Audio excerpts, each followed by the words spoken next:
পরিবেশ ও সমাজ গঠনের কাজে পিছিয়ে পড়া মানুষকে এগিয়ে আসার আহ্বান জানিয়েছিলেন স্বামী বিবেকানন্দ। বলেছিলেন উত্তিষ্ঠিত জাগ্রত।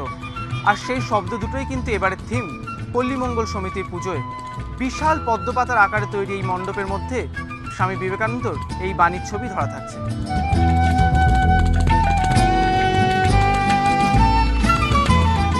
পল্লীমঙ্গল সমিতির এবছরের ভাবনা উত্তিষ্ঠিত জাগ্রত। উত্তিষ্ঠিত বলতে আমরা যেটা বুঝি, স্বামীজি বলেছিলেন যে ওঠো জাগো।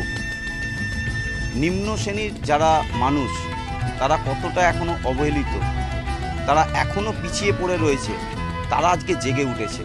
তো তারা এখন সেইখানেও হিউম্যান বডি হয়ে আজ পদ্মে রূপান্তরিত হয়েছে।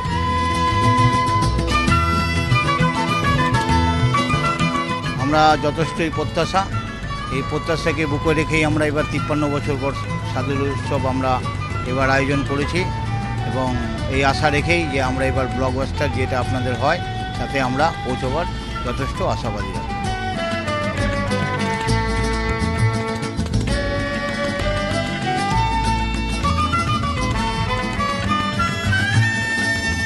প্রায় 2000 পদ্মফুল ও পদ্ম পাতা দিয়ে সাজানো হচ্ছে এখানকার মণ্ডপ। সে দেবী দুর্গা এখানে থাকছেন স্নিগ্ধ রূপে।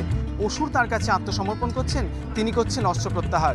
সব মিলিয়ে শান্তির এই মণ্ডপ নিয়ে জনজোয়ারের আশা করছেন এখানকার উদ্যোক্তারা। অরিত্রিক ভট্টাচার্য, এবিপি আনন্দ, কলকাতা।